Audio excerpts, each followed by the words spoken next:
destruction. People committing crimes and for their escape. Say they're doing all that for the children's sake. Better days are coming. Better days are coming. Children, stop your crying. Better days are coming.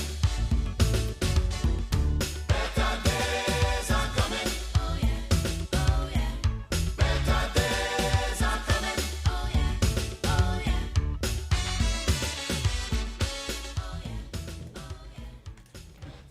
Good morning, radio listeners, and if you are in tune via social media on WinFM social platforms, whether it is YouTube or Facebook, we bid you a very pleasant welcome. This is The Movement, the 2-hour radio broadcast that shares the plans and the visions of the People's Action Movement coming up as a lead up to the next general elections in St. Kitts and Nevis. So the candidates come here for the last 5 weeks and they share with you their plans and their visions. And then at 11:15, we allow you who are listening to engage them, whether you want to share a concern, a question, a comment, an observation via the telephone lines. So when that time is right, we'll give you the cue. But this morning, we want to welcome back the political leader of the People's Action Movement, Sean Richards, and he is here with one of the newest candidates for the People's Action Movement in Kervin Milo Box Freeman. I'm told that Mr. Freeman would not spend the entire 2 hours here with us, but we would see how far he would go, and so I bid him welcome to the movement this morning. So we're gonna start off, and I'm going to jump right in and allow the political leader, Sean Richards, to just give a few opening remarks. He was here on the very first edition some weeks ago in June when we first started, and there must be a reason why he has come back. So I'm going to allow him to say a few words, and then I would give the same opportunity to Mr. Freeman. Good morning, Laverne. Good morning, of course, to our candidate for constituency number 3, Mr. Kervin Milo Box Freeman. A very, very special good morning to all of the listeners of WinFM. I am indeed very happy to be back here for a next edition of the movement. I intend today to engage the listeners of WinFM on a different variety of topics. Of course, topics related to how the People's Action Movement, along with CCM, as the next government of the Federation of St. Kitts and Nevis, intend to move this country forward. I also want to take this opportunity to invite every single individual to the liftoff of our campaign tomorrow evening in Central Bastille. Central Street, to be exact. It's right in the vicinity of where Skellig is located. You will be hearing from all of our candidates. We also have an entertainment package that will be available, and I am certain that during the course of this program, you will be hearing the ads. During this meeting, we intend to speak to the public once more on the issues affecting the people of St. Kitts and Nevis and our policies and programs towards addressing these particular issues. Thank you, Sean. That was the political leader of the People's Action Movement, giving just brief opening remarks as we kick off another edition of the movement today. I now want to turn over to my friend Milo Box, Mr. Freeman, just to share some words with you, and then I would engage both of them as we go along. Mr. Freeman.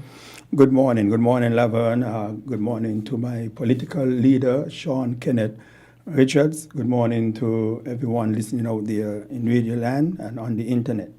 I am glad to be here. This is my first time here, definitely won't be my last.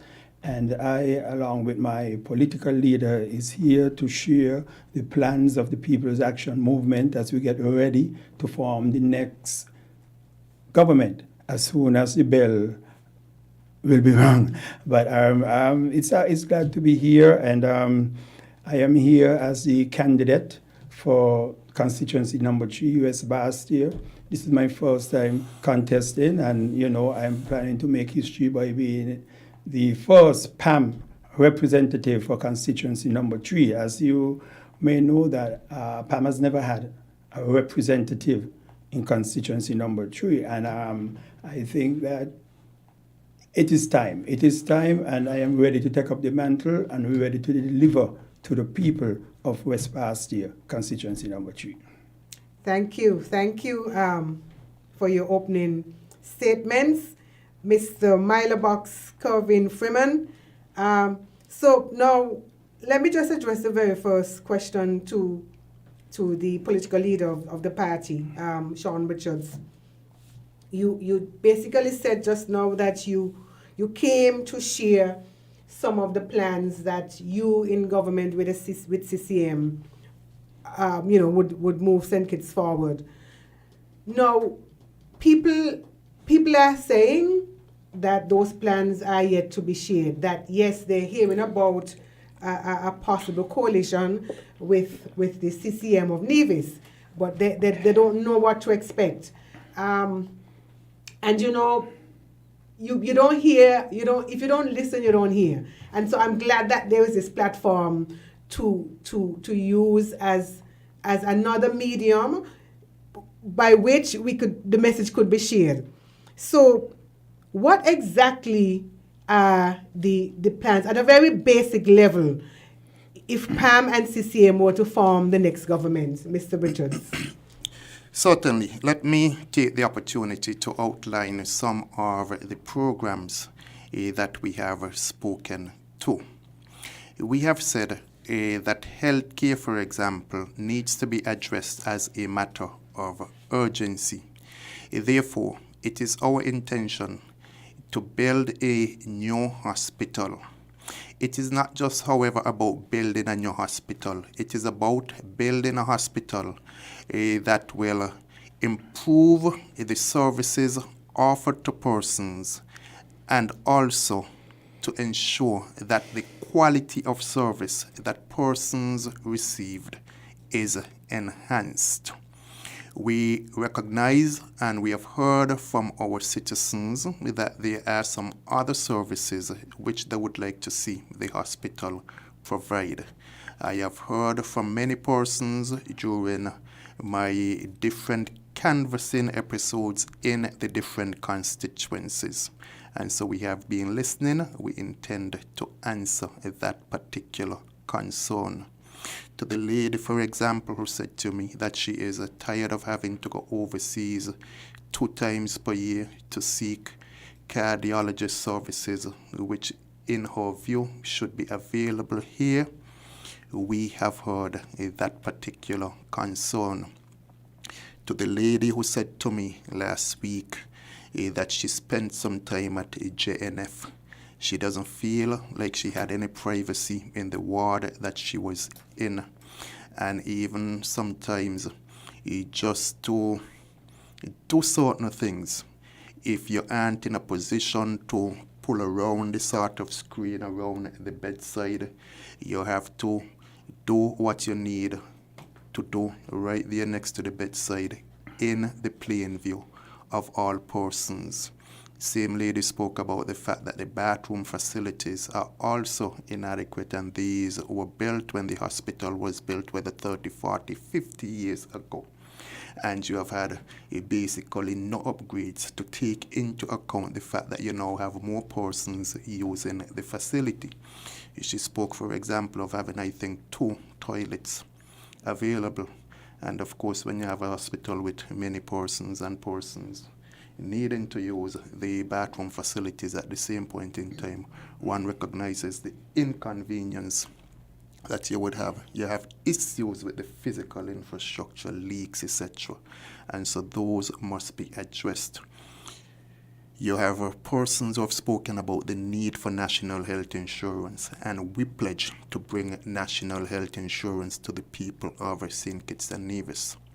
One of the biggest concerns we hear coming from persons is that of employment opportunities. Too many young persons in the Federation of St. Kitts and Nevis are unemployed, and we have different strategies that we intend to implement to address that particular matter. For example, we have looked at the digital economy, and we want to make more jobs available in that particular sector.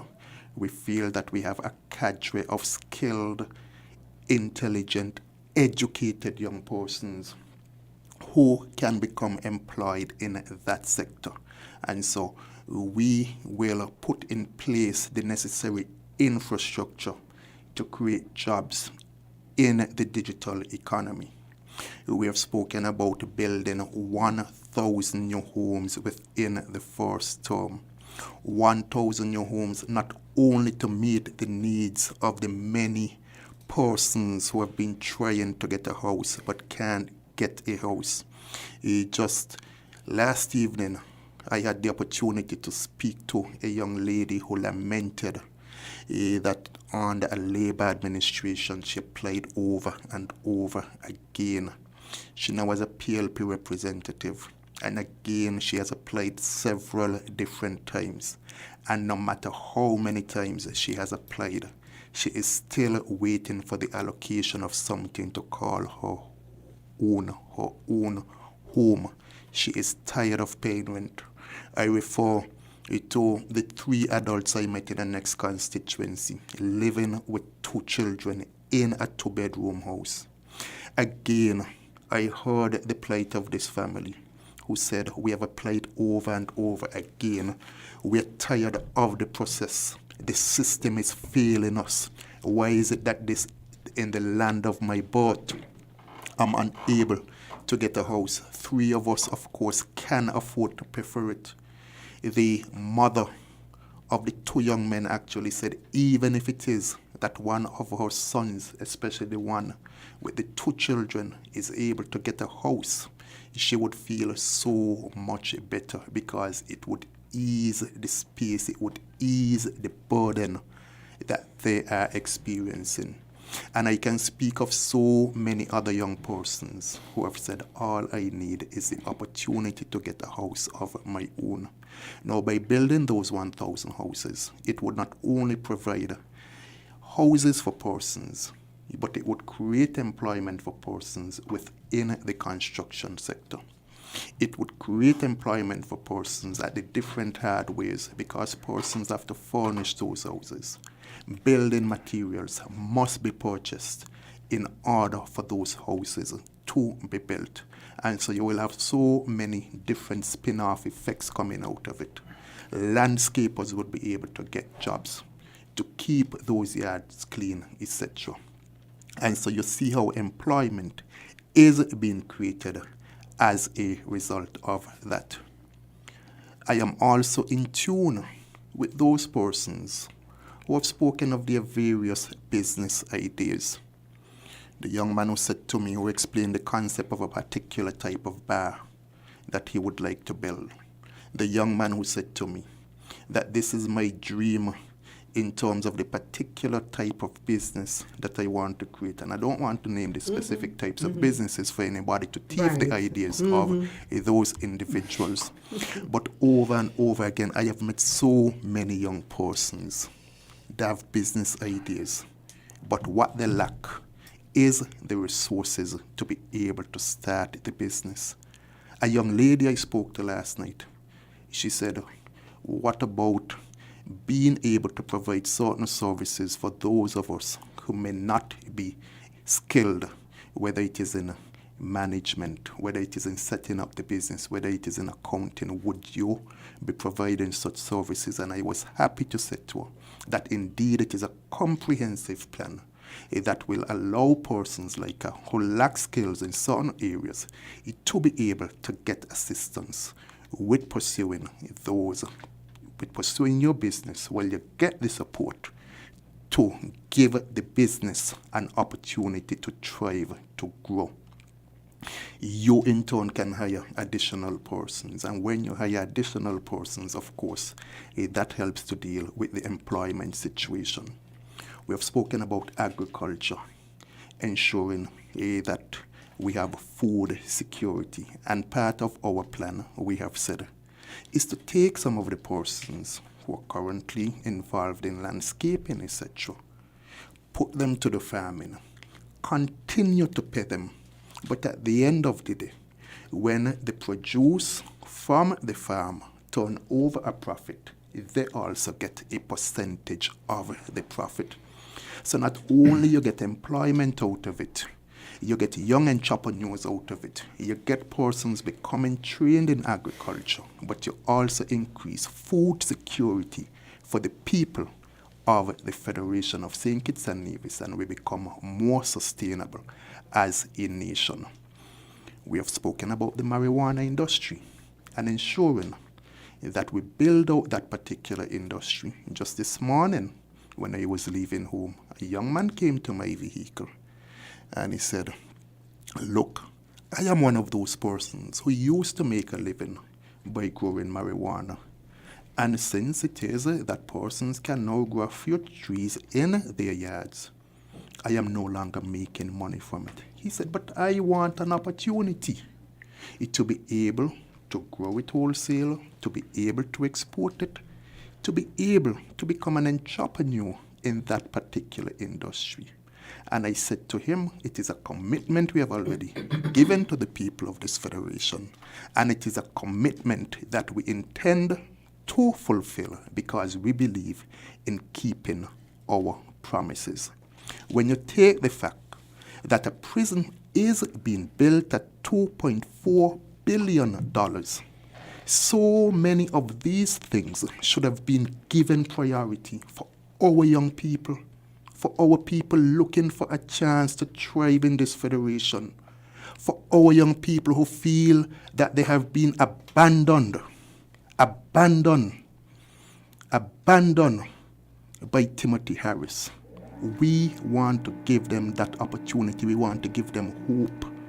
We must give our people something that they can hold on to, something that can take them to the next level, something that can ensure that in terms of their own personal development and growth, and ultimately the development of this federation, that they have an equal opportunity. Opportunities that the government must be at the forefront in terms of providing for them, because we must show them that we care, we must show them that we understand, we must show them that at the heart of our policies are their concerns, and not the building of a prison for $2.4 billion to incarcerate them. Well, that was quite a mouthful, Mr. Leader. And so let's just take a break, and we'll come back, because I have a feeling that when you share this type of information, that people are longing to hear, that people are anticipating. It takes a while for it to seep into the system. So let's allow that to seep in, and we will come right back after this break. Let's get ready to rumble with the People's Action Movement. This coming Wednesday, 6th July, get your rags, whistle, and bells, and head to Central Bastia for the massive PAM campaign Lift Up Rally. This will be a night to remember, with performances from Fab and Nefe.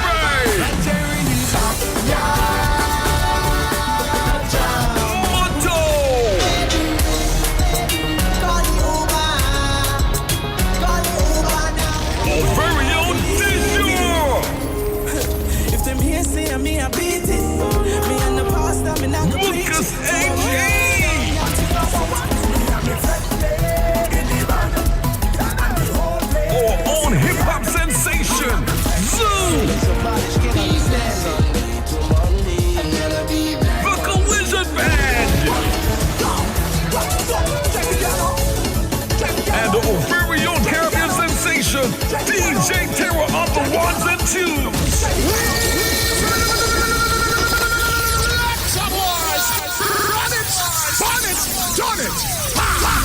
Yes, rumble with the leader of the People's Action Movement and all 8 candidates in this election campaign launch, starting at 6:30 p.m.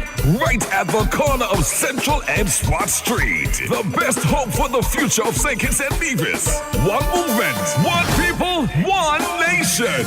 Pam and CCM keeping the promise by putting you first. So, this Wednesday in Central Bastille, Pam are the Runtings. Better days are coming, change your ways. Don't let this moment pass you by and remain the same.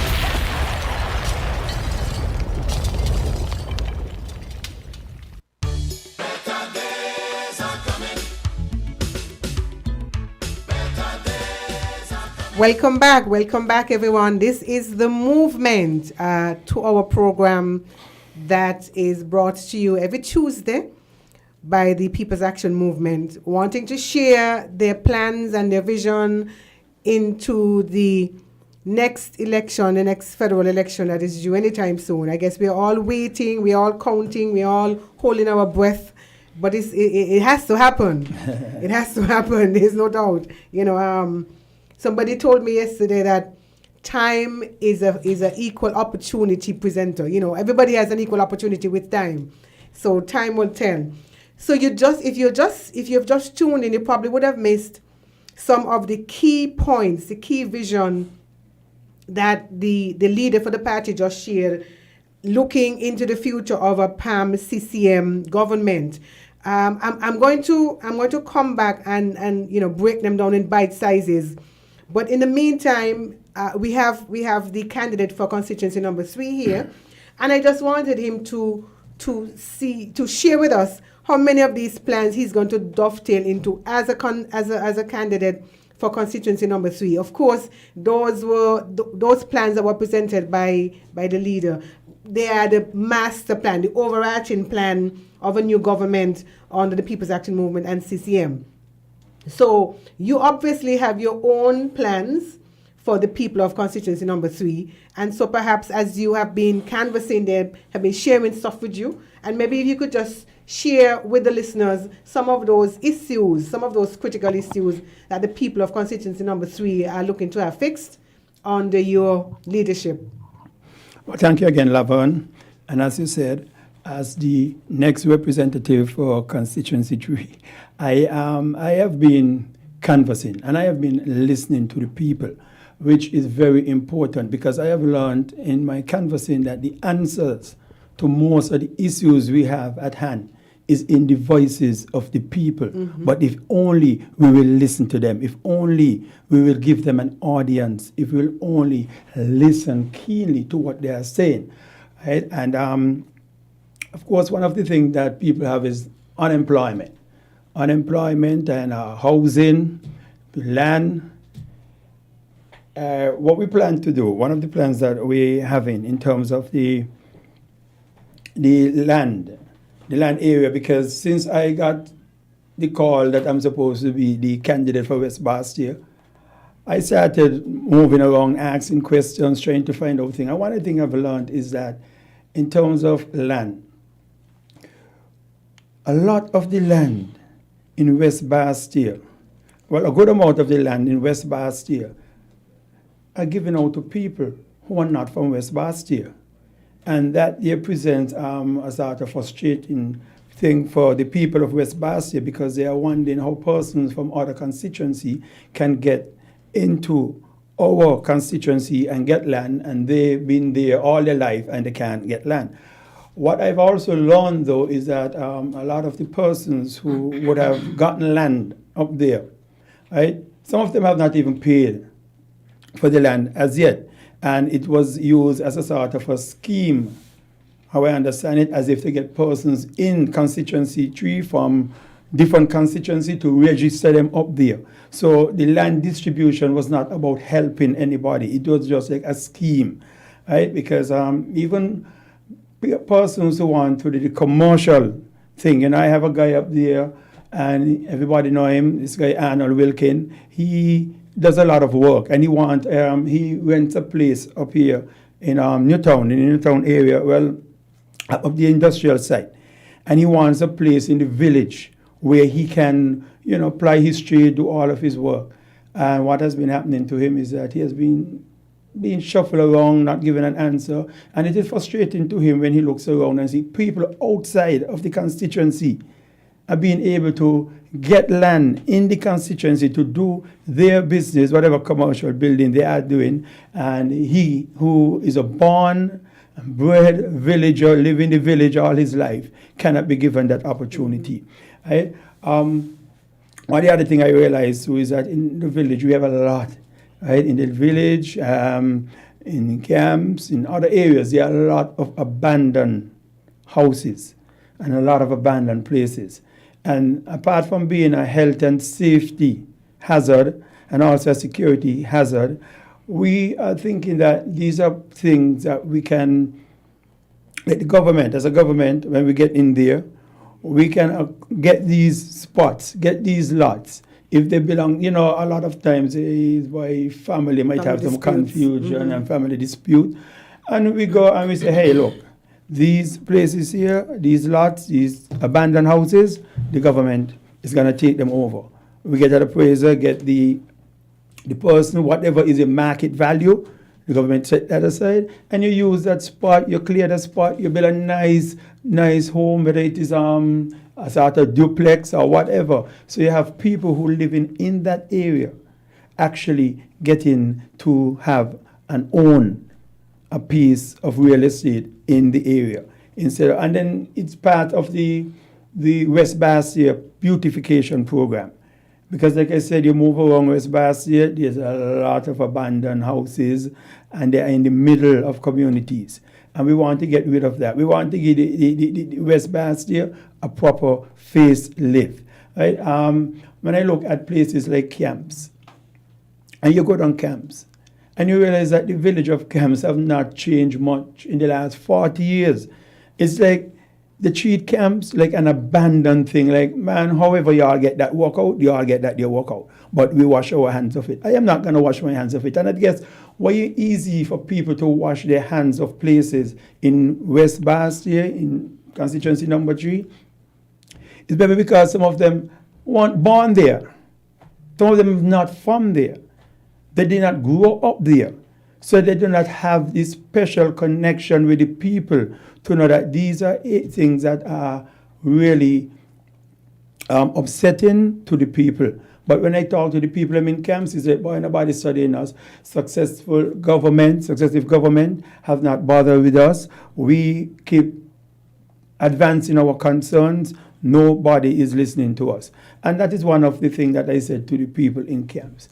I'm going to beautify camps. Camps look like, it's like a forgotten area, right? And that is an area, as a small boy living in the village, we used to come through all them cane fields to come down camp. So I know that area very well, right? And so there also need to be family-friendly spaces in camps where the children can play. And this is why I say that they treat that area like an abandoned area, because they had so many cane fields around camps, but no piece of it was given for people, for family to have a place where the kids can play, where the resident of camps can come and cool out and have a little, leisure time being spent, right? So it's like camps is left to go at it on their own.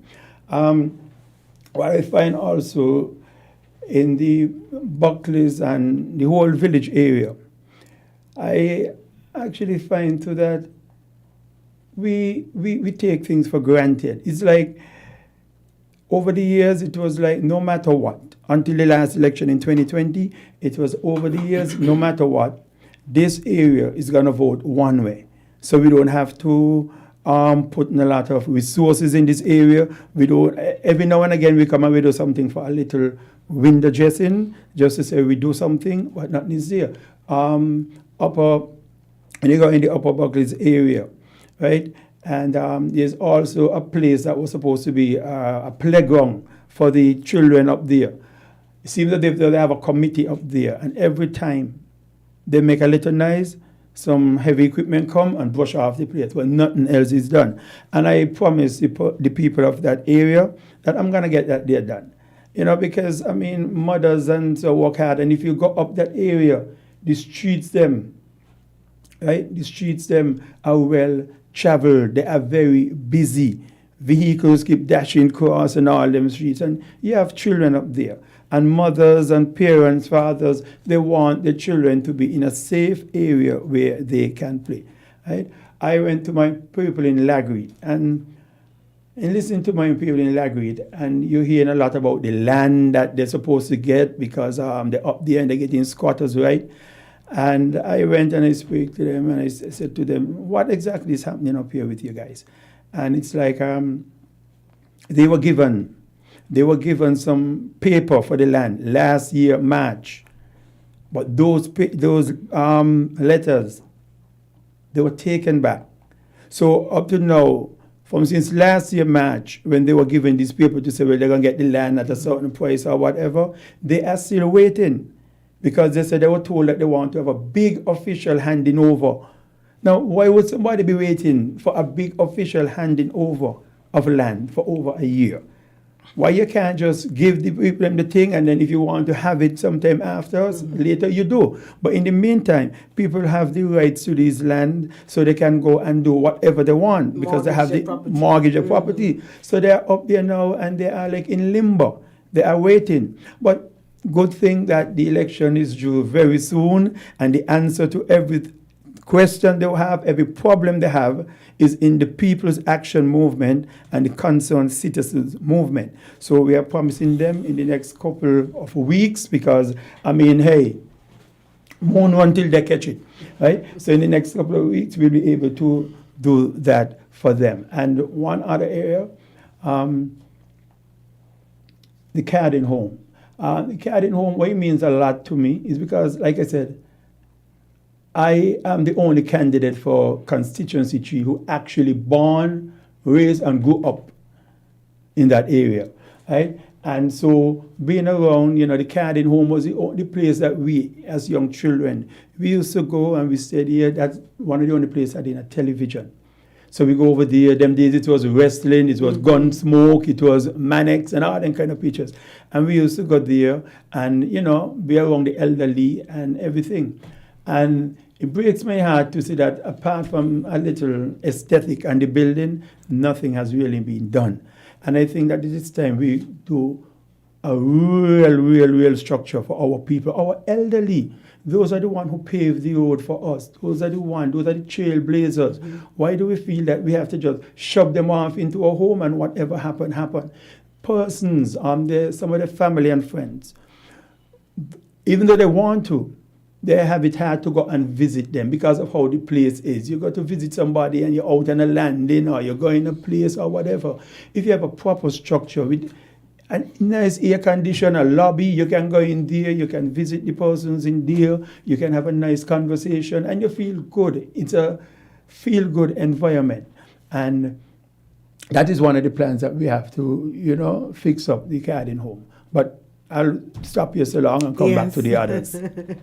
Well, thank you so much. Again, that was quite a mouthful, and I can see and I can feel the passion as you were sharing what your plans are. And I suppose I asked this question of candidate Chesley last week, whether or not being born in a constituency had any particular advantage, and obviously it seems so because he was saying then that you actually know all of the ins and outs, and you can appreciate those things that need to be fixed and those things that need to be improved.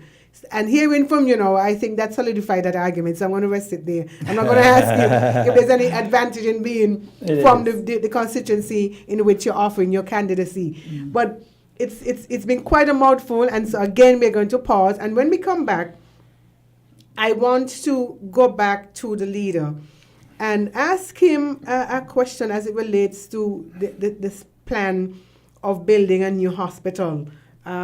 Because clearly we had a hospital that was built not so long ago. And it seems to me that with all of the observations that were just made about leaky roof and bad air condition and all that, that it is a problem of maintenance, preventative maintenance. And so building a new structure is one thing, but how do we commit to maintaining these structures in a way that we have a longer life?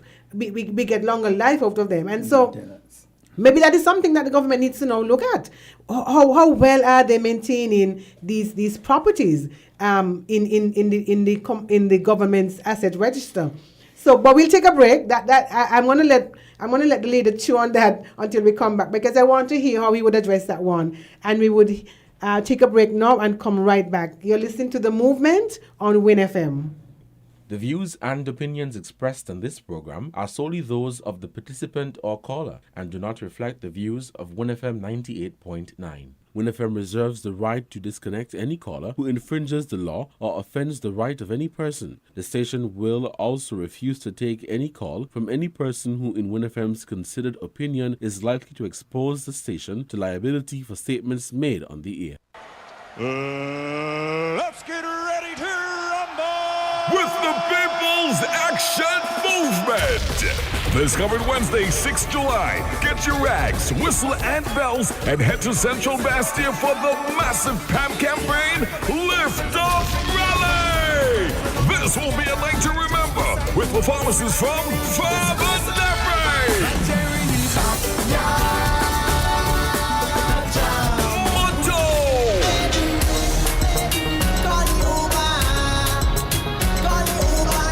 our very own Dijon, If them here say me, I beat it. Me and the pastor, me not gonna beat Lucas it. A.G.,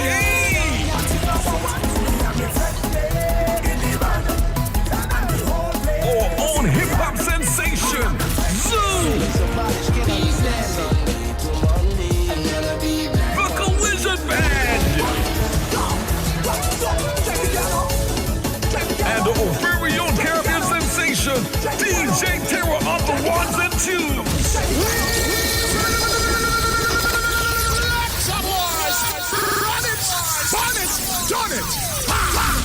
Yes, rumble with the leader of the People's Action Movement and all 8 candidates in this election campaign launch, starting at 6:30 p.m. right at the corner of Central and Spot Street. The best hope for the future of St. Kitts and Nevis. One movement, one people, one nation.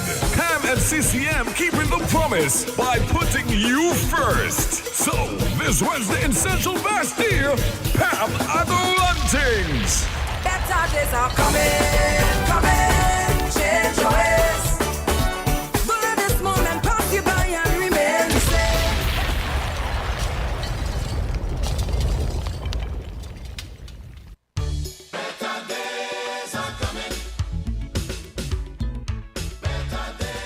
Welcome back. This is The Movement on Win FM. One movement, one people, one nation. And I may add, one nation under God.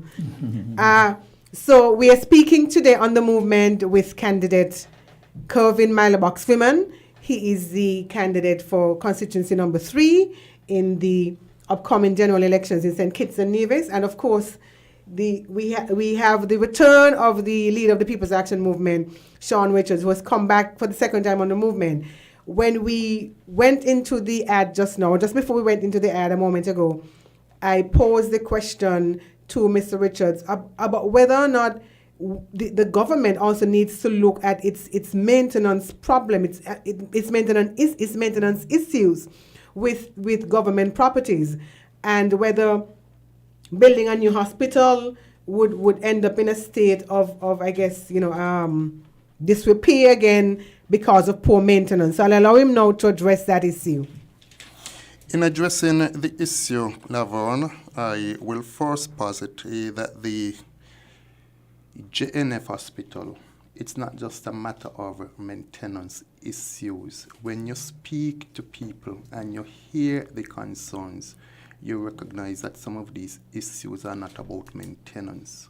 When I spoke, for example, about the lady, the lack of privacy, the number of bathrooms, etc., those are issues which go beyond maintenance. One of the things that the lady said to me, for example, is that you have, in some instances, You can go from one ward to a next, and so persons just simply pass through one door to next.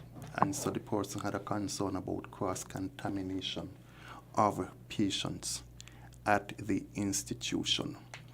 You go there and you recognize that yes, it was built so many years ago. Just like the prison, which has been prioritized at $2.4 billion, which was built years ago. And one hasn't argued that there is a need for a new prison, but it's about priority. And so healthcare must be a priority over a prison for $2.4 billion. When persons go to JNF seeking certain services that are not available, you recognize that you also need an expansion of the services which are being offered.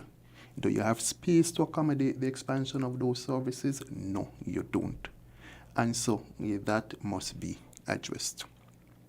You know, you go to JNF, for example, you're going to visit persons. And as you enter, you see just about everyone who is there accessing service by A&E and that other department. Outpatient. I mean, and really and truly, if I go to the hospital, why do I have to see everyone who is there accessing some sort of service? What happened to the privacy of those persons? Everyone has to know that you're at the hospital accessing some sort of service. And so these are issues that you need to address. I mean, even as the persons are out there waiting and you're passing through, you don't know what sort of infections, etc. these persons have, and so you have to pass through that same general area that you have persons there seeking medical attention. Again, as I said, I have spoken to persons. I spoke to a gentleman one evening, an elderly gentleman who said he's a farmer and he got his hand broken one evening. And he went there to get attention. And he said in as much pain as he was refused attention until someone came there with some money to pay on his behalf. These are the issues which must be addressed. When Chesley visited the Byron couple in Keys, and between both of them close to $100,000 in medical bills, and no money available from two persons who have retired to be able to afford those medical bills. That ought not to be the condition here in St. Kitts and Nevis. These are persons who would have made their contribution towards our development. And they must be able to now, in the prime of their years, afford health care because they have made a contribution. And so the national health insurance, for example, that is part of the healthcare package that we are speaking about, which must be implemented because our people should not be denied basic health care because they don't have the money to pay for it. I mean, you need health you hear a healthy nation is a wealthy nation because if persons aren't healthy, they can't afford to partake in the workforce. So you lose out on that number of persons because of health care. And so that is why health care is so critical. Now, to go to your question in terms of maintenance, there are different ways in which maintenance can be addressed. The Public Works Department is primarily responsible for maintenance of government institutions. But when you have so many different institutions and a limited number of persons, of course, all of them are competing for the attention of the Public Works Department. Hence, do you hire persons who are specifically assigned to JNF for maintenance there? Or we have spoken about job creation. Do you subcontract it out to a particular company, a particular business entity, a young entrepreneur, to provide the necessary maintenance for the institution? That way, you're creating jobs and you're also helping to relieve some of the burden from the government. Because in terms of some of those additional services that the government would have to pay for, the health insurance, the social security, the social services levy, the pension benefits, you immediately remove those charges from the government, and those are now carried by the contractor that you have made responsible for maintenance, and you put performance measures in place to ensure that indeed the institution is being properly maintained. Even as you subcontract those type of services, someone might be responsible, particular company, a particular young entrepreneur responsible for the electrical maintenance. The next one responsible has a contract for the ACs. And next one has a contract maybe for the cleaning of the institution, etc. So there are different ways in which you can look at it and ensure that more persons are able to benefit. And in more persons benefiting, you have an increased quality, an increased standard of quality in terms of what persons expect when they go to the institution. Thank you. Fabulous. I like the idea of the spill-off opportunities that can come from maintenance and relieving the public works, I guess.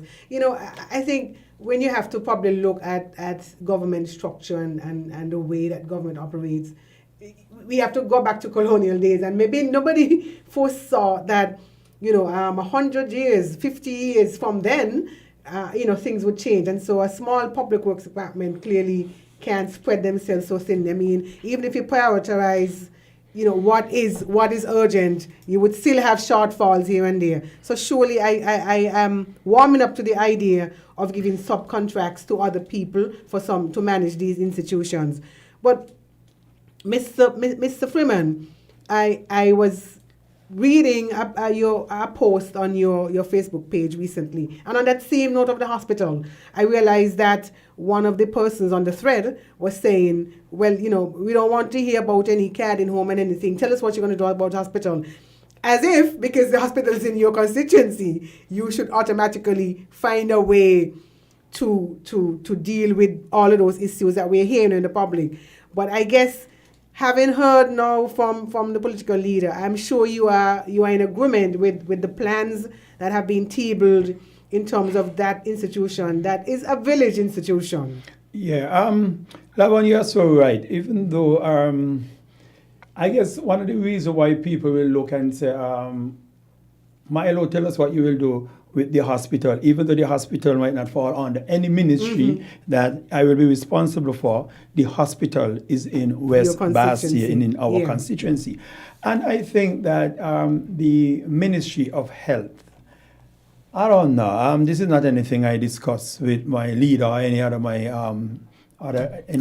colleagues, but I feel strongly that the Ministry of Health, whoever is the Minister of Health, should have that portfolio and that portfolio alone.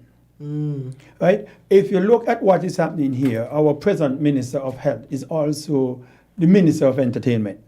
And when you look at it, it's a sort of cross-contamination, because if you have a young child or somebody who has just died in the hospital, because maybe you think that they want the proper equipment, something was not there that's supposed to be there, and you're there grieving. And next thing you turn on your TV or whatever, and you see the person who's supposed to be the Minister of Health is somewhere else where they have an opening of some entertainment thing and everybody happy and good music and so. And it really makes you feel like, hey, who really looking after my interests? Who really looking after health?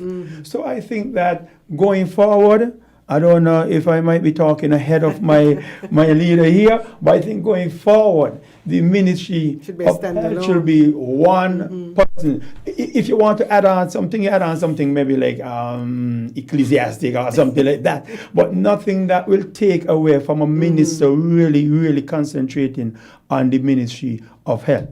And I really do share my leader sentiments in terms of the maintenance of the institution, that it goes more than just having something in place. It got more with how do you manage it. And I think like a place like the hospital, you can have all the equipment. You can fix up the whole thing. But if you don't train the staff and pay the staff, the hospital and nursing, I think, should be like how you see people aspire to work at Central Bank because it's like salary and up there is good. That's what you need to do. You need to pay our nurses properly, train them and pay them properly, and that is how you're going to get back something from them. But you cannot have people there like you're paying them just anything, and they have to deal with taking care of our sick ones and putting themselves at risk, and then you're just giving them something like that. Train them so anybody want to go into the medical field to be a nurse or whatever, they have to go through some rigorous training, right? And then you pay them properly, and you let people want to aspire and gravitate to the nursing or the medical industry. So I think that getting the proper things and proper measures in place will go a long way in ensuring that our health industry is paramount. Okay. Point taken. So let me swing back again to something that the leader said in his opening statement, a promise of building 1,000 new homes did you say the first 5 years? Yes, I did. The first 5 years. By math, that's how many per year? 200? Yes. 200 per year. Wow, not bad. I can't do math, and I am very mindful to talk anything about math publicly. That's but 1,000. yes, so, but so, Mr. Leader, we know that there was an issue recently with allocation of free homes.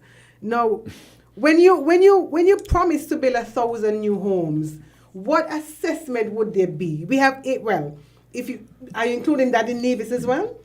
That would be saying it's only. Nevis has its own. Nevis has its own plans. Yes. Okay. So there are 8 constituencies, and obviously the needs are different across constituencies.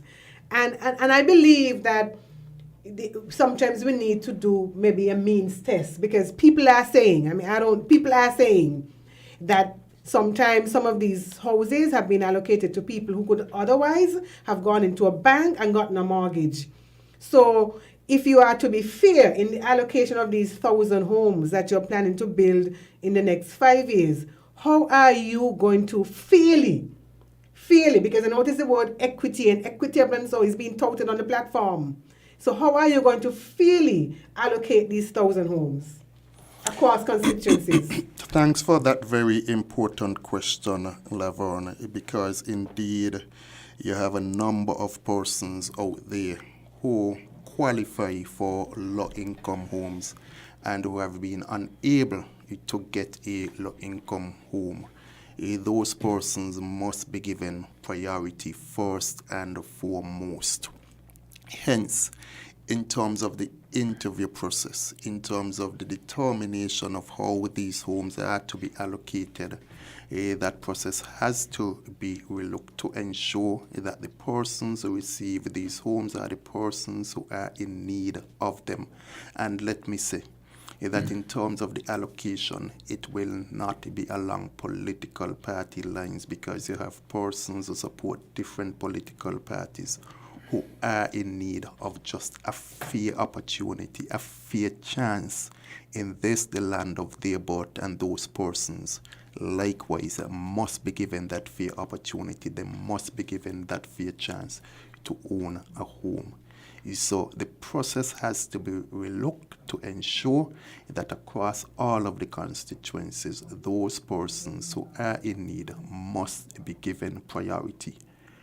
It also means that in terms of those who would qualify in a different income bracket, that we will have a program for those persons who qualify within a different income bracket to help those persons to be able to own a home, to be help those persons who perhaps may have an interest in building one of their own, to be able to build a house of their own. But the constituencies will be assessed in terms of needs so that you have equity across all of the constituencies in terms of how many you construct in each constituency. No constituency will be left out. The houses will be built across all of the constituencies here in St. Kitts. You began by referencing the fact that Venezuela donated 15 houses, and all 15 houses were built in one constituency number 7 in Estridge just yesterday morning. I did a live in that area, referencing that fact and speaking to our housing policy. When I told one young man about it, he said, wow, that's shady. He said, that's shady. He said, Tim is shady. And I said, yes, I agree with you. Shady Tim. Shady Tim. Shady Tim. Shady Tim took all 15 houses and built them in one constituency in Estridge. That is shady. And that is what Shady Tim has done. It is a shame Shady Tim now building a prison for $2.4 billion. Interestingly, in the very same area. And even as you look at the construction of the prison, again, it is shady. When you have one brother involved in the sale of the passports, you have a next brother clearing the land, you have a next friend, family member involved in providing security, and who said to me that in terms of the block making plant, I have not sold any blocks as yet to the prison project. Again, that is shady. And Shady Tim didn't have the heart to say to the cabinet that I am prioritizing the construction of the prison. Shady Tim did not say to the cabinet that the construction of the prison has started. Shady Tim did not say to the cabinet, my brother will be selling passports. Shady Tim did not say to the cabinet, my brother has cleared the land for the construction site. Shady Tim did not say that TDC and Hosfords perhaps will not benefit from the sale of blocks because a block plant is constructed close to the prison site.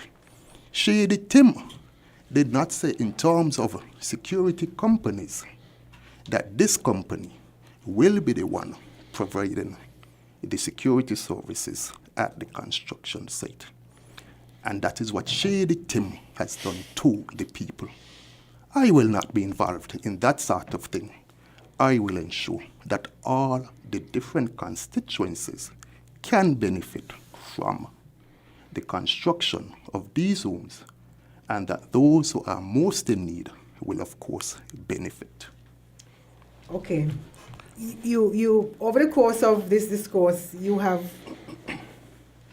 segued quite smartly on this prison issue, and I know it is something that is that seems to be near and dear to you, in the sense that you don't think that the timing and all of that was opportune. So let's just have a brief conversation about it. On another talk show, a caller called in and said, why was $88 million budgeted for it if in fact the resources of government were not going to be used in its construction?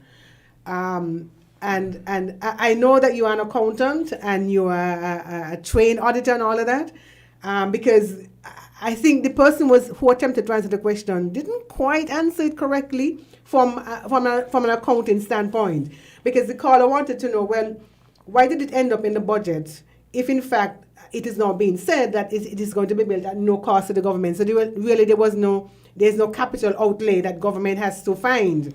So as I said, I don't think the question was properly answered, but I want to rely on his expertise as a professional accountant and auditor to see the response to this question.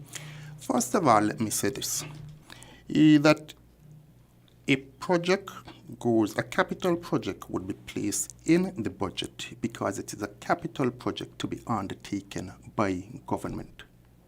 A capital project can be funded in several different ways.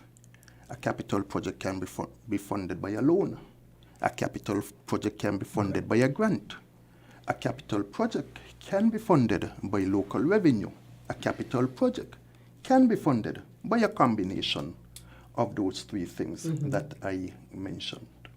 And so you put it in the budget because it is a capital project being undertaken by the government. Okay. You take the Old Road Bay Road, for example, and it is interesting that the Taiwanese would have given a grant of millions of dollars to the government to assist with the Old Road Bay project. But it's still in the budget in terms of the entirety, in terms of what it costs, and then you have a breakdown as to the different sources of revenue. Okay. So you would see revenue, you would see development aid, you would see loans, that sort of thing. So the prison project is in the budgeted at $88 million. What wasn't stated in the budget is that this is how it is going to be financed. So you have now ended up with a situation where 5,500 passports are being sold at a cost of $175,000 per passport to give a total of 2.4 billion EC dollars. And so that is the source of funding for the prison project. And we are saying that that must not be priority over so many other issues here in the Federation. But the question is that when you begin to follow the money, you recognize that Shady Tim has his own plans in terms of who is to benefit from the construction of the prison project. You follow the money, you recognize the persons who have been primarily involved in the construction of the project. And so you ask, well, is it this way 5,500 passports are being sold for $2.4 billion when you do the math, because each passport is being sold for $175,000 per passport? Because the legislation says that under the Alternative Investment Fund, each passport costs $175,000. The CBI program is a program which came into being under the People's Action Movement, a program which has greatly benefited the Federation of St. Kitts and Nevis, a program which has been so innovative that other islands within the region copied the program to see how they can benefit from it. And this is what Shady Tim has now taken the program to. All sorts of questions are being asked about the program. It is the same Shady Tim who said that Douglas was selling passports like black pudding. And so now you have 5,500 passports, $2.4 billion to finance a prison project when our citizens are out there crying about so many other issues of concern bothering them. You can't live comfortably in a house because your children and grandchildren, you have to share the house. People out there trying to get surgery overseas and can't access surgery overseas. And so in terms of added health issues, they have those added health issues of stress, hypertension, etc., because they're wondering, how am I going to afford it? Because it now becomes a matter of life and death. And imagine you have to face death because you don't have the money to be able to access health care. But in the interim, a prison is being built for $2.4 billion. You know how much of that money could have been set aside to start the health insurance fund for the entire nation of St. Kitts and Nevis?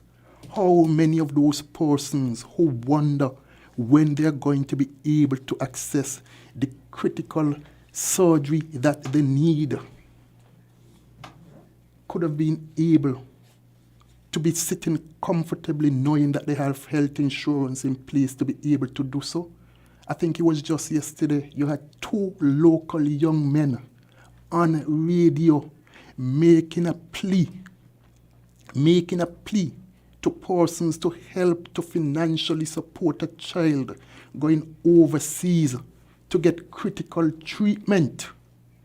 Can you imagine how happy the parents of that child would have been if some of that money allocated for that shady Tim prison project would have been allocated to healthcare?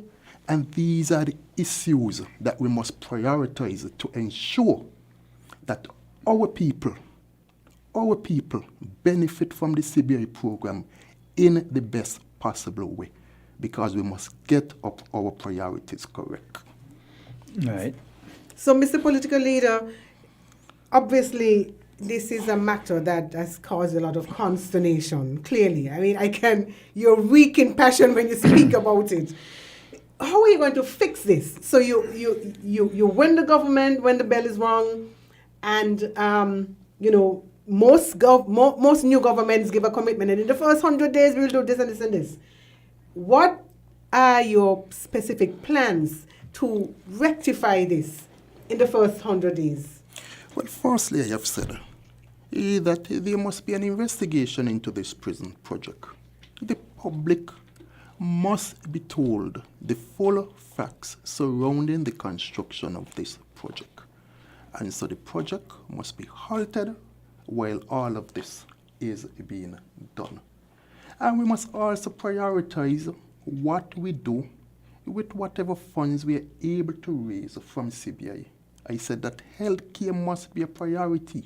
National health insurance must be a priority. And so within the first 100 days, we must begin to ensure that we put the necessary things in place to bring that into reality, so that our citizens know that this is a caring government which has prioritized its needs, and they can see it, because these are the things that you begin to concentrate and focus on immediately, because these are the things that people want to see coming from a caring administration.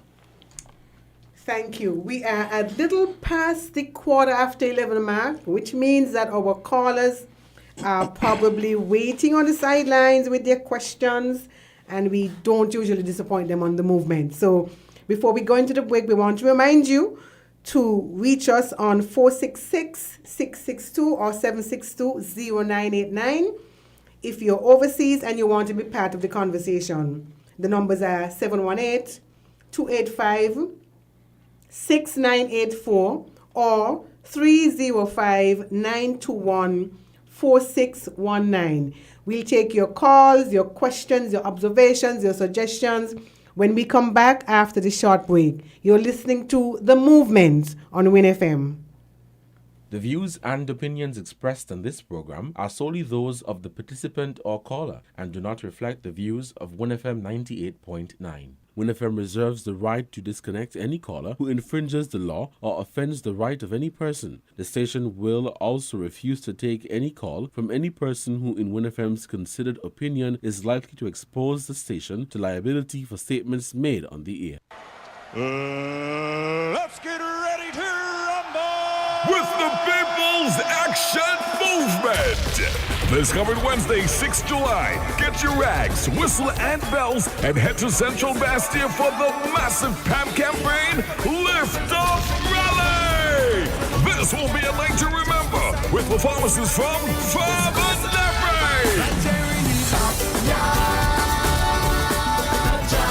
Moto,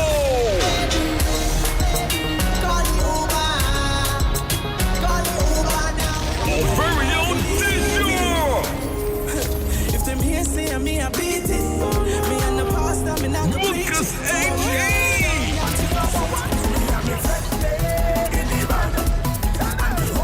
our own hip-hop sensation, Zoo, the Collision Band, and our very own Caribbean sensation, DJ Terror on the ones and twos.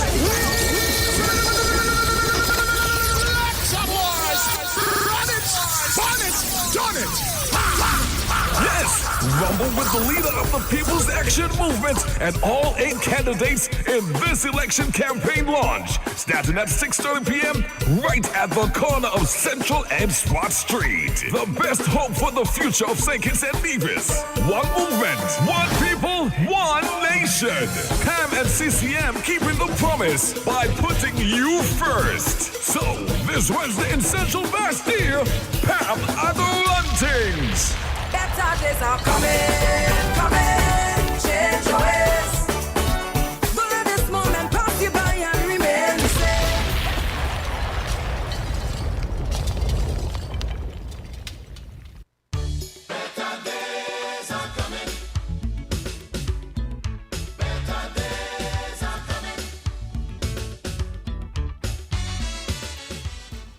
Welcome back, everyone. This is the movement, one people, one nation under God. This is a program that is brought to you by the People's Action Movement. We're here every Tuesday from 10 to 12 or thereabout. Of course, when we start late, we take back our time from WinFM. And so we normally cater for your calls at 11:15. And so we want to ask you to call us if you have a burning issue, if you have a concern or observation that you want to share with the 2 candidates who are here representing the party today, in the party's leader, Sean Richards, and the new candidate, the new kid on the block for constituency number 3, Kervin Mylerbox Freeman. So while we're waiting your calls, I want to engage these 2 gentlemen further. And I know earlier, Mr. Leader, you spoke about the unemployment and opportunities that your government is planning to create under the umbrella of a digital economy. Do you, from where you sit now, have any idea of what the employment figures are? I know that since COVID, probably there's a lot of people who have not returned to full employment, that people are still underemployed. And so do you have any sense of what those numbers might be? I can't speak to a definite percentage, as I don't know that percentage. I think we as a nation need to become more robust in terms of being able to track employment and unemployment figures. So that is something that we need to look at, because I think those figures in so many different ways will help to guide us in terms of our policy decisions, etc. What I do know is that from going around in different constituencies, from persons who have reached out to me on Facebook, from persons who have reached out to me on WhatsApp, that you have quite a number of persons still trying to find a job, still unemployed. If you couple that with the fact that the school term is just about ended, therefore, you will have persons coming out of CFBC, you will have persons coming out of Africa, and you will have persons coming out of our secondary schools. You will have persons returning from studies overseas who will be trying to get employment and can't find employment. Hence, when I spoke to some of the different programs, that is why they become important in terms of helping our young people to be able to gain employment. So whether it is the fund for young entrepreneurs to be able to access financing and start their own business, expand their business, hire additional persons, whether it is the capital projects that I spoke to and how those capital projects will help to stimulate employment because of that boom within the economy, whether it is those who have an interest in getting involved in the marijuana industry, etc. Those are ways in which we intend to stimulate employment. You mentioned the digital economy. And of course, we have young, talented persons who are into technology. And I have said before that we have become the consumers of technology rather than the innovators. We need more persons in St. Kitts and Nevis to become innovators in terms of technology. We have shown the rest of the world that we can perform just as good and better than any other.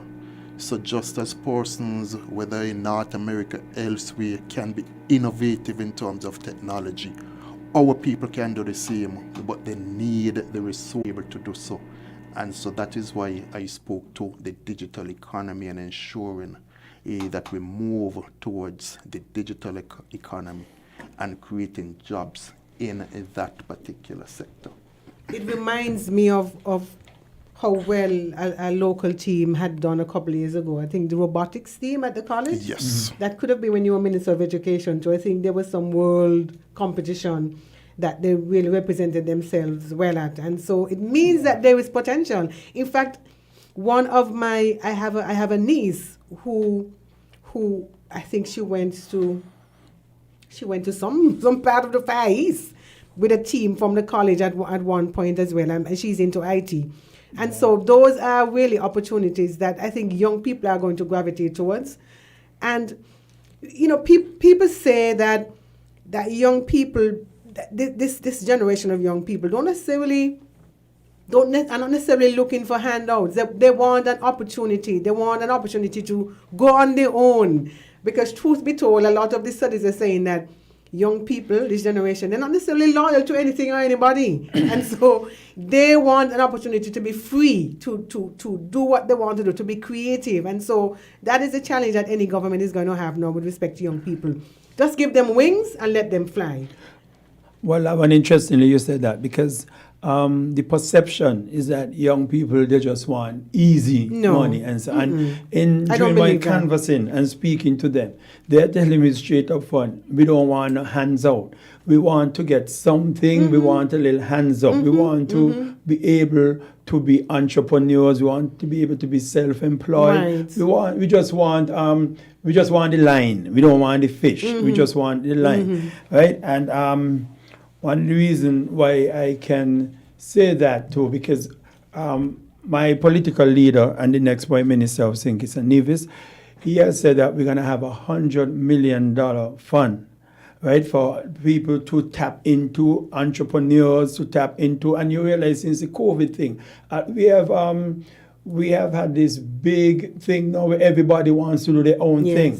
So the fact that we're going to have something to assist them, and the fact that my political leader could have seen that and presented this thing to them with a $100 million fund so people can tap into, they can access that, because that is what people are asking. How can we be helped? How can we be given, hands up? Because we have been here for a while now, and nobody's studying us. We've been asking questions. So I want people out there to know that there's this $100 million fund that the People's Action Movement and the Concerned Citizen Movement, they will have there for them to tap into. And of course, the interest rate won't be like what they have in them commercial bank. My leader, who is the accountant, he will, he will give some more detail into that, but there is something. So we just want people to know that. But we have a call, and so we're going to say welcome to our first caller.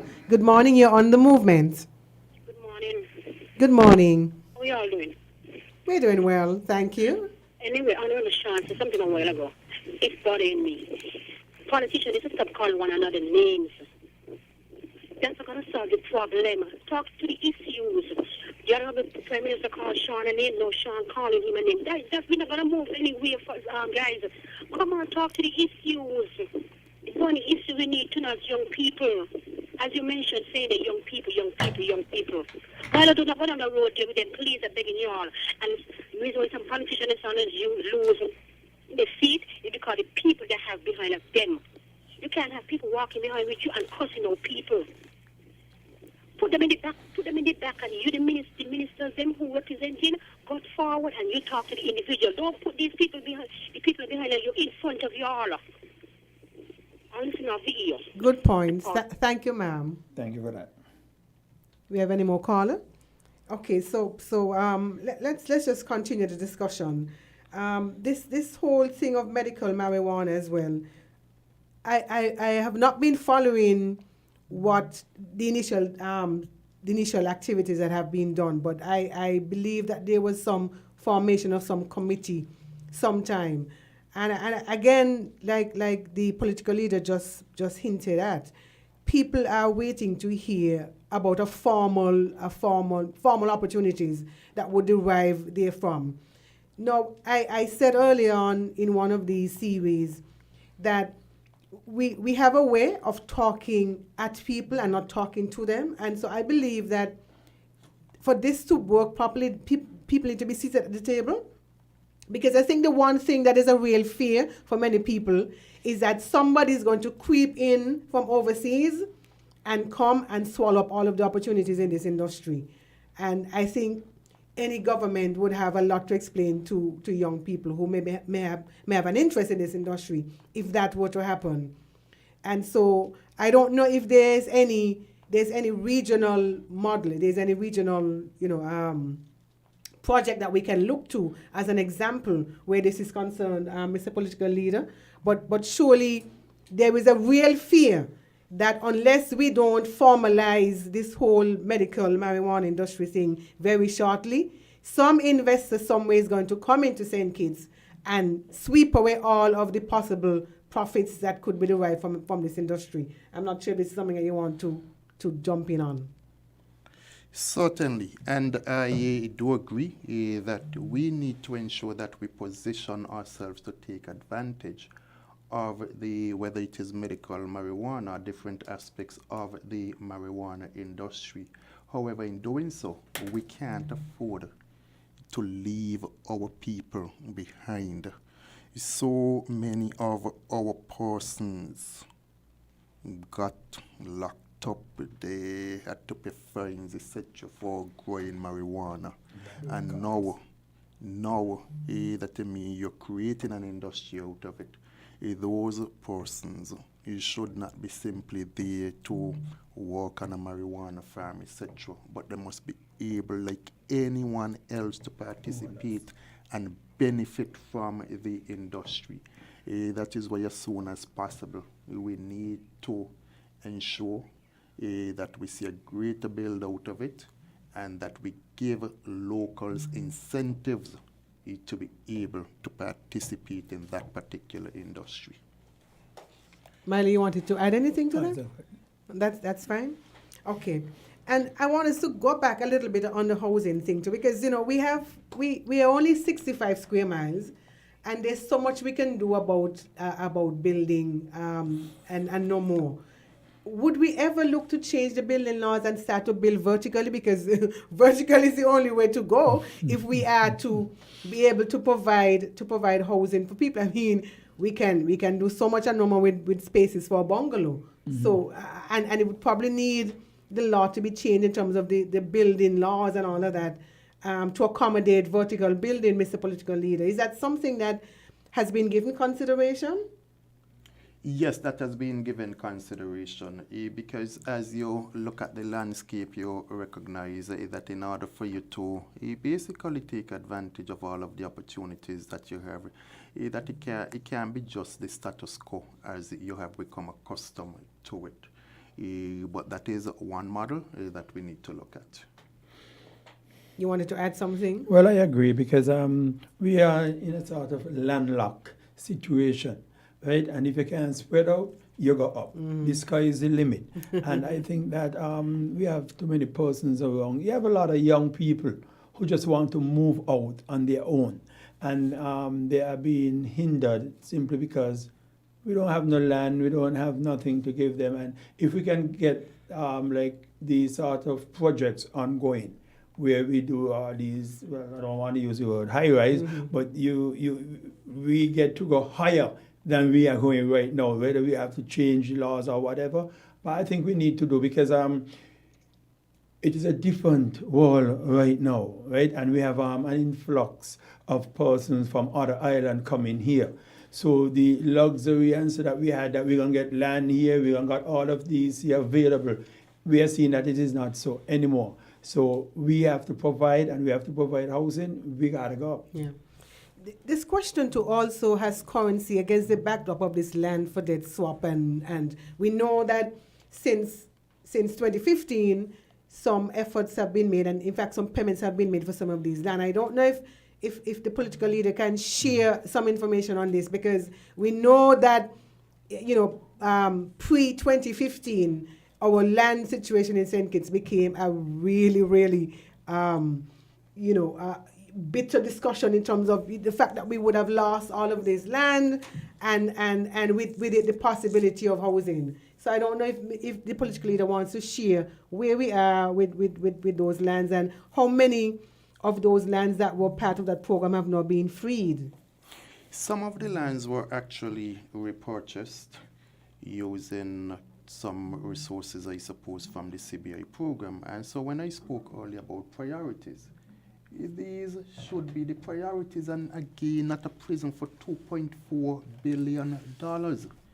Because land is an important resource, whether it is we're going to use it for some of the farming that I referenced, whether it is we're going to use it for some of the 300 house lots in each constituency, whether it is we're going to use it for the 1,000 homes that I mentioned. You can see how persons have been able to use land to increase their wealth.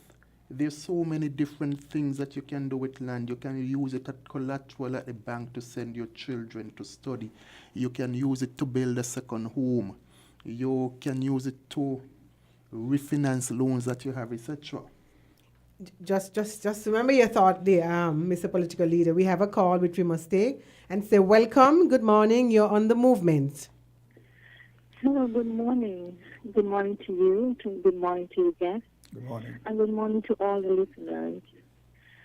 I must say congratulations to the Honorable Sean Richards for pursuing his PhD. I had long admired that when he did his studies, I heard at a very young age, he got his CPA. CPA is a qualifying professional mark for those who have done accounting. So whether you have a bachelor's degree, a master's degree, or PhD degree, PhD in accounting, this is what is valued, the CPA.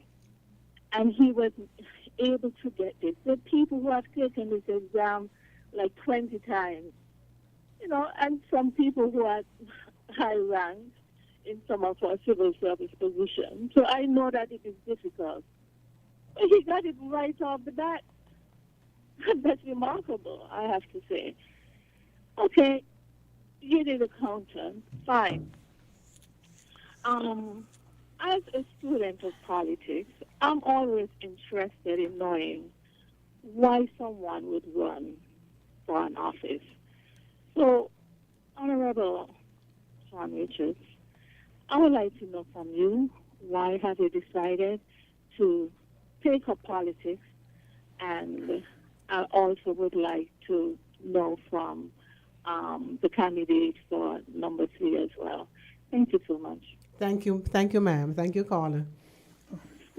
Thank you, caller. And indeed, I think by the age of 29, I had successfully sat and passed the Certified Public Accountant exam, an exam that has been deemed to be the most difficult professional exam in the world.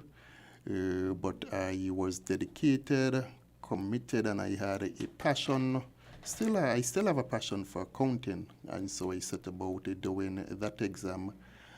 A few years, I think it could have been about 4 years, having completed my master's degree, and a few years before that, having completed my bachelor's degree. So before the age of 30 years, I had completed my bachelor's, my master's, and also was a certified public accountant. I'm still registered as a certified public accountant with the state of Ohio. I told myself after that that I was finished with formal education. But in 2019, I enrolled in a PhD program with the University of the Virgin Islands in Creative Leadership for Innovation and Change.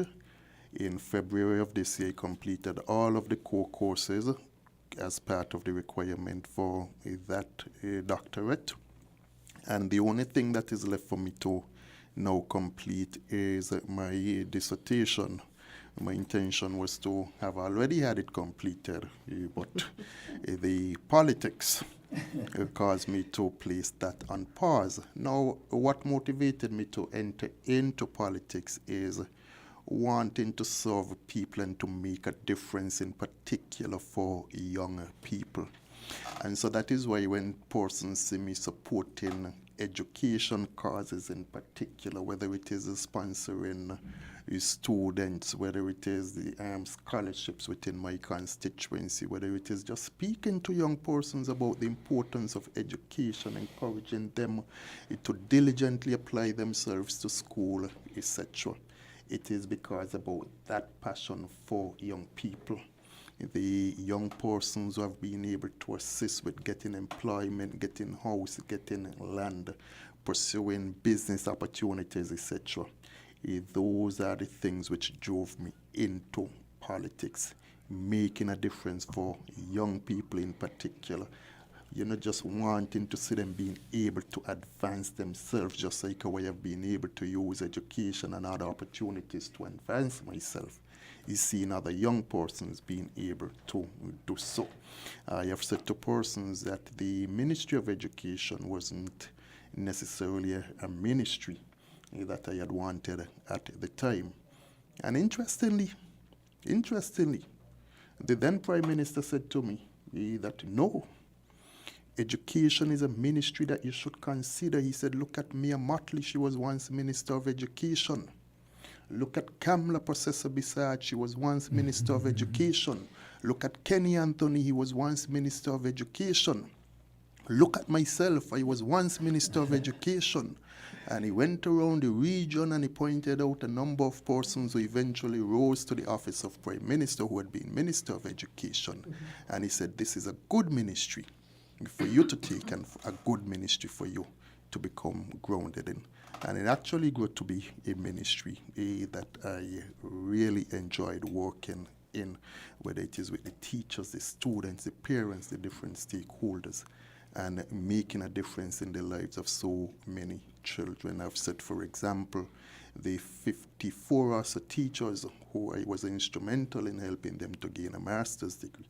That is one of my proudest moments as a Minister of Education.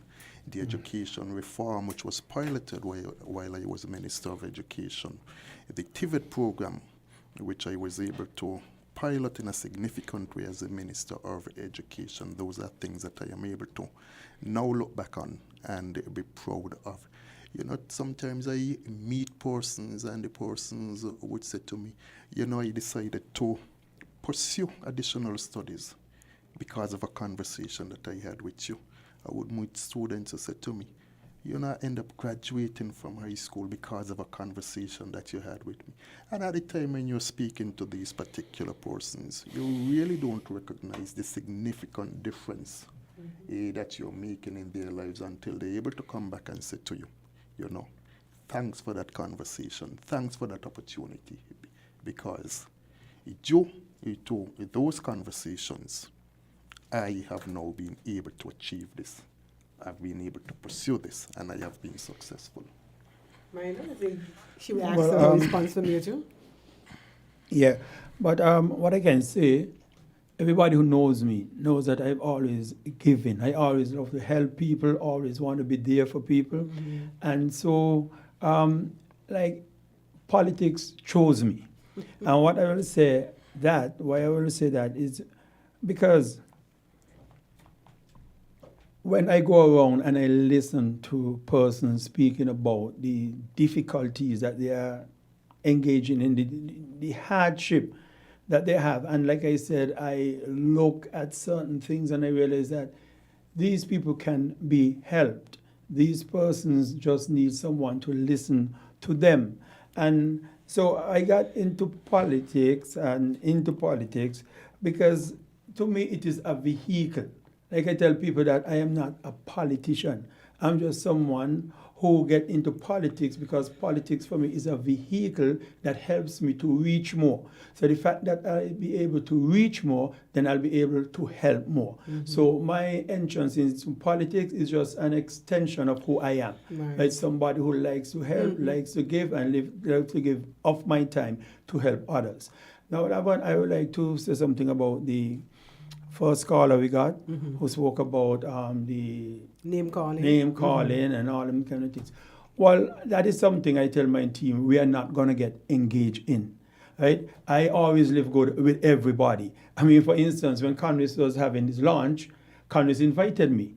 And I showed up there, and some people thought, well, mind where you come here for, and this is a labor thing. And I said, well, Congress and I from here, we have both of us want the best for the constituency, right? Both of us have a path towards the betterment of the constituency. Just that my way is better than his, but that does not prevent me from going to his launch, because that is how I think that we should live. And while I get a call that, when I get a message saying that the boards that we put down, people ripping them down, and so I told the guy, I'm not going to go into always putting up what people rip down. Because if those board was voters, I would have a problem with it. But this trip is just to say, hey, vote for Freeman. But, it's not, I mean, if you take them down, then that means that I am not going to win. So, I just want to say that we can conduct ourselves better. Because, like I said, all of us have the same goal. Just that some persons take a bad way to get there, and we are taking the good and decent road to get there. Amen. While we're waiting on callers, I want to ask the political leader, what are the areas in the economy that are open to investment in terms of inward investment? It has been said that there has not been any major investment in the economy for a while. And I don't know if maybe what governments do is that they single out particular parts of the economy that they would look to attract investment. Have you contemplated this? Certainly I've contemplated it, Laverne, and that is why I said that we need to prioritize. It can't be, while it is that we are tourism dependent to a large extent, what are some of the other sectors of the economy that we need to target for our own development? We have seen schools such as Ross University, and so whether you want to look at it in terms of education, tourism, and the spin-off effects of it, persons being able to build home, get rental income, etc., I think that has played a significant role in terms of adding to our GDP. And so this is one area that I think we need to further explore. Can we attract the next university? How can we also build out the CFBC so that CFBC is able to offer more to our own local people in terms of becoming more of a university sort of school? So that is one area that we would want to attract more persons towards. I spoke about the digital economy, and perhaps we would need some help in terms of expanding and exploring that digital economy. Of course, we want our people, our young people, at the forefront of it. Part of it may require partnerships. But if it is that we have to pursue public-private partnerships in terms of helping to establish and build that industry, then we may have to do so. So there are different sectors of the economy that we need to take that critical look at and determine what is next. What are the areas that we need to prioritize for persons to invest in if it is that they're coming to invest in St. Kitts and Nevis. It can't be about the small shops to compete with our people who already have the small shops and who have found themselves in a situation competing with foreigners for small shops. That, in my view, locals should be the ones operating those particular establishments. We must look for where we have gaps. And when we determine where we have the gaps and where those gaps can perhaps be filled by that private-public partnership, then that is where we begin to try to attract persons to fill those particular gaps. Good. Let's look at the industrial side for a minute. I know that is a place over the last several decades that have provided employment for many of our young women in St. Kitts. We have now been seeing the closure of some of those factories, as we call them, on the industrial side. There's also the issue of minimum wage. So I'm thinking that if there are closures of factories, now we have now, in many instances, the main breadwinners of family being women, because we know that the majority of households in St. Kitts and Nevis is headed by single-parent women. So there's a little bit of a dilemma we have on our hands. So the number of factories are closed. There may not be any immediate opportunities to absorb these women in terms of employment. And there's also the issue of minimum wage against the backdrop of a rising cost of living. That is a challenge that I think your government would have immediately. How do you plan to address these issues? The cost of living issue, we are aware of the fact that to a large extent, that part of the issue that you have with that, you don't have as much control as you would like. Again, it goes back to the fact that we import just about every single thing that we consume. That is why I have stressed that we need to produce more locally. We produce more locally, we're able to have a greater say in terms of the cost of some of the items that we consume. Now, in terms of those that we import, how do we begin to address the high cost of living? There are different strategies that perhaps one would have to employ to do so.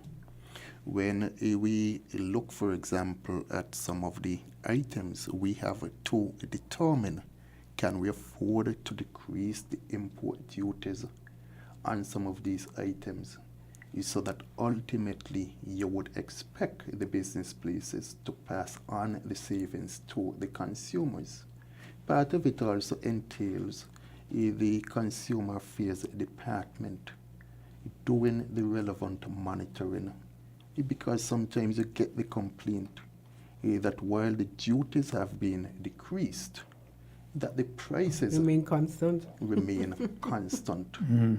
And so how do you get the prices to remain constant? How do you get consumers to become more vigilant in terms of demanding more? We have a call, Mr. Political Leader. Let's just. Oh, they have left. Yes. So how do you get the consumers to become more vigilant? Okay, somebody's back. Good morning. Welcome to the movement. Okay, and there was a lot of feedback as well. So if you're calling, just turn your volume down on your computer or your radio. To be part of monitoring the prices, to be part of, well, okay, if it is that I go to the store and this is what it costs and it costs less at a different establishment, what do I do? I must somehow send a message that your price is too high. And then even some of the items that we consume, we need to begin to look at some of these items and see they're contributing positively towards our health, and if they are not, then how do you deal with those as a government to ensure that you have less consumption? The sugary goods and the like. Sugary goods of those things. So you have less consumption of those things. Because if a supermarket recognizes that we consume in a lot of these sugary items, you're going to bring them in? I'm going to bring them in. And if the demand is good, I mean, the price will be reflected in terms of the demand. And so these are some of the things that we need to look at. We need to look at, in some instances, how do we get cooperatives, persons to come together and form cooperatives so that you begin to buy in bulk, so that you're able to get certain savings from being able to buy in bulk. Rather than you're going to the supermarket, you're buying some of it, Milo going to the supermarket, Milo buying some of it. But because of our purchasing power, you can't demand a discount. Milo can't demand a discount. I can't demand a discount. But if we come together as a cooperative, we're able to demand a certain discounts and help to bring down the price of some of these items. It is certainly not an easy solution, but I think every little thing that you can do towards bringing down the cost of living, you need to do so. Yeah.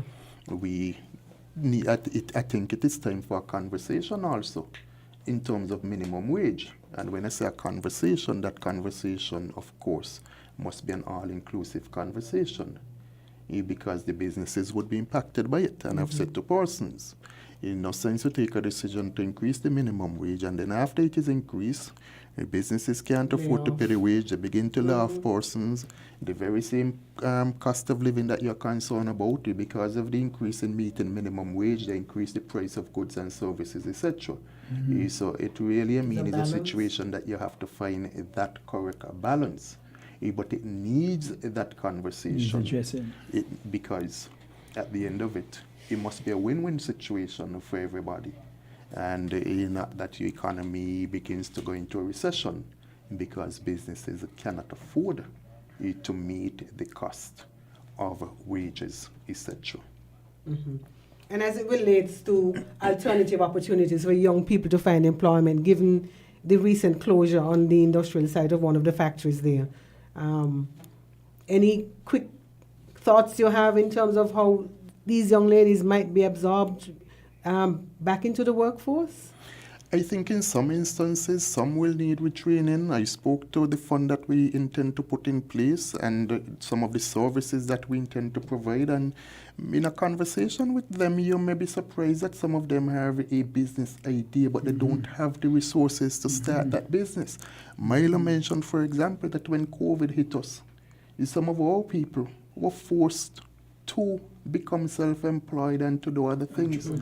They were forced to become entrepreneurs. And so some of these persons can become entrepreneurs. They might need training. They need help in terms of the financial resources, as I said. And so we must provide that help. And that is why I said building a prison for $2.4 billion cannot be a priority over these things. Because when women in particular who had single families will be going home and wondering where the next paycheck is going to be coming from. What are you building the prison to do? To incarcerate their children? Because you expect their children to turn to a life of crime because the parents cannot afford to feed them? That cannot be the priority. The priority must be about our people and giving them alternatives to a prison.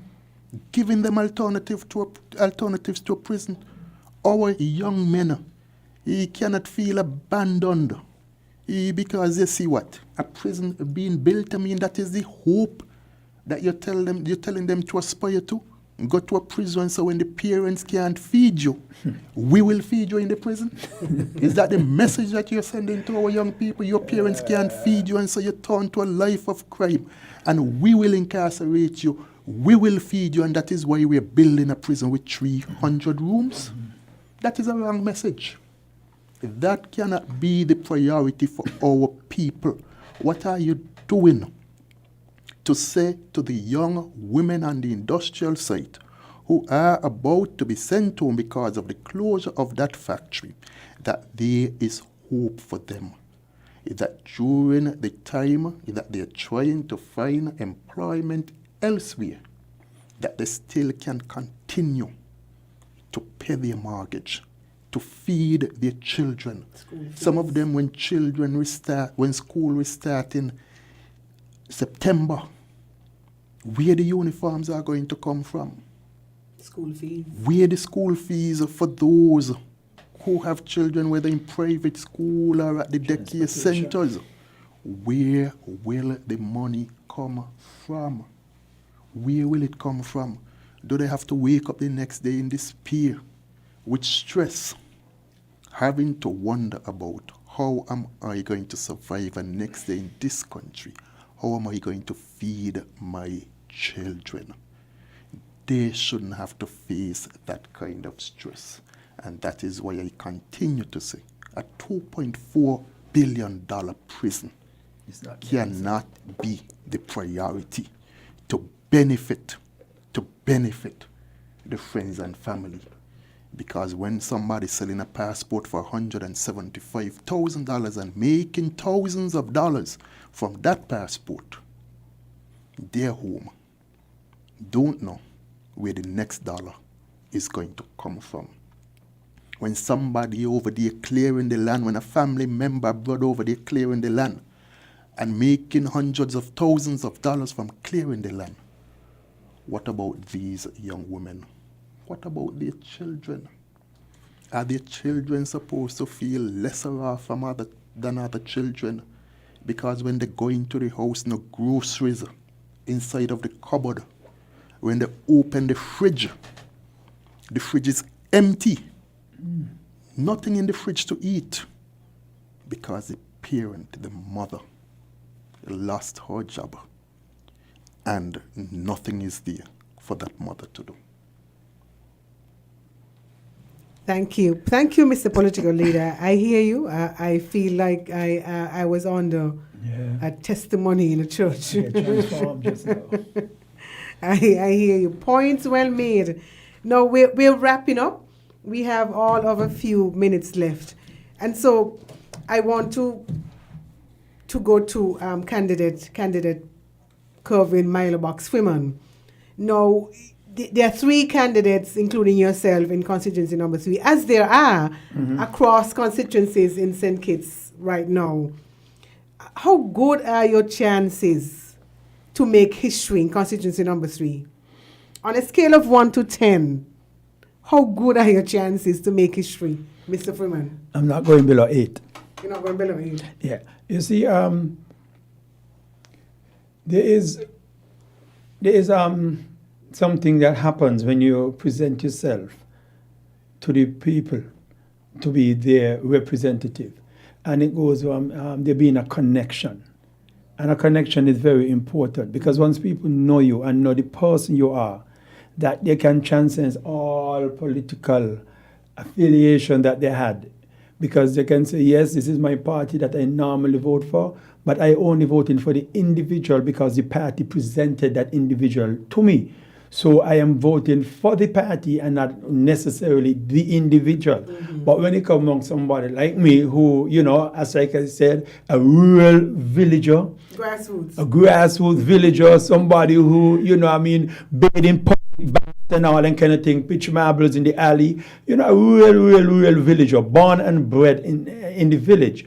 Persons can relate to that there. And the other persons, constituency tree, as I go and I canvass to them outside of the village area, and I present myself to them. One lady I was speaking to, and during the conversation with her, she said, Mr. Milo, don't tell me anything else. I said, what do you mean? I haven't finished telling you why you should vote for me. She said, because I've asked you some questions, and you did not answer me like a politician. You answer me like a human being, somebody who really didn't care about whether I voted for them, yes or no, but who gave me an honest answer. And she said that's a rarity when I go or when politicians come and speak to me. So she said something like that, I appreciate so much. And she said, I will talk to you some more, but I just had to stop you to let you know that that level of honesty that you brought to this conversation is unprecedented. And what I keep telling persons and the constituents in number 3 is that unlike my other, my opponents, use that word, I enter into this thing at a disadvantage per se. You remember when the candidate for the St. Kitts Nevis Labour Party, when that candidate was chosen, at that time the Labour Party was in power.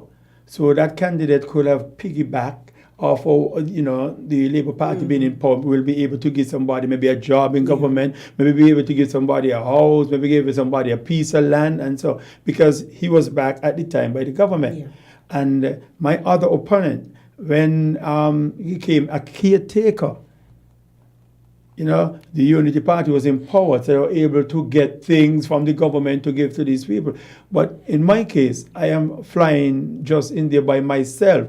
I do not have the, like people just say, the backative, like to say, well, yes, I can give you a piece of land, or yes, I can help you get a house or something. So, I do not enjoy the kind of thing that they had before me. So all I use is my honesty and my ability to relate to persons, and I look them in the eye when I speaking to them, and I have a conversation with them, because like I said, people sometimes just need to be heard, just need to have somebody where they can express themselves, just want to be heard and want to hear what ideas you have. So I started at this thing. It's not really anything to me, because hey, my whole being is about helping people.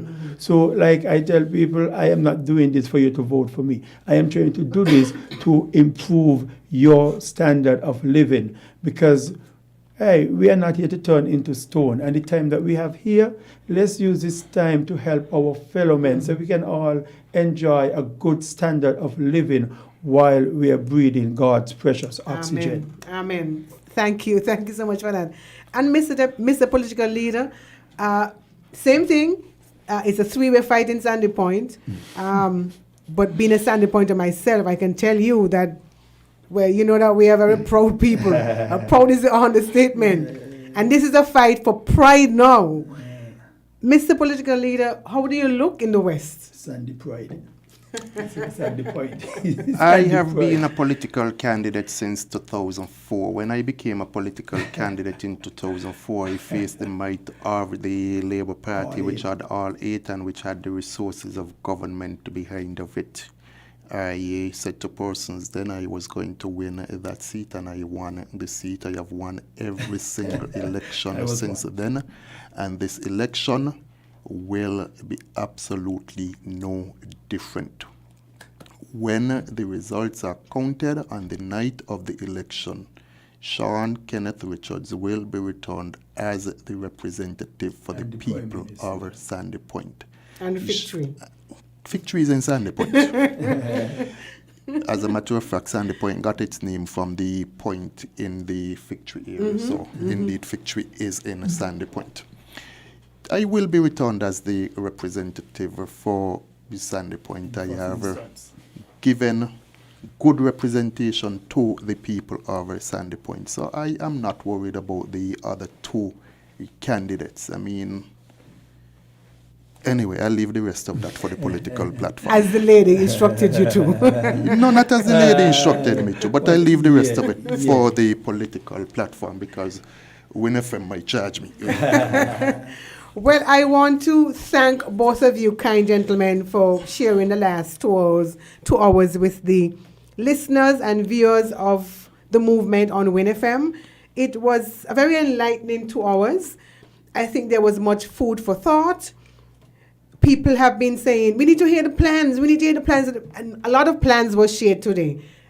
But I want to assume that this is just a tip of the iceberg. And so we want to encourage you to, if you're following the party and you need more information, to reach out to the candidates, to follow their platforms. I think all of you are on Instagram, all of you are on Facebook. The party has a Facebook page, and there are other media through which information is dispensed. So I want to thank you for spending the last 2 hours with us on the movement, and to invite you back next Tuesday at 10 until 12 for another edition of the movement. I want to wish you a good day and an excellent balance of the week. Thank you for listening.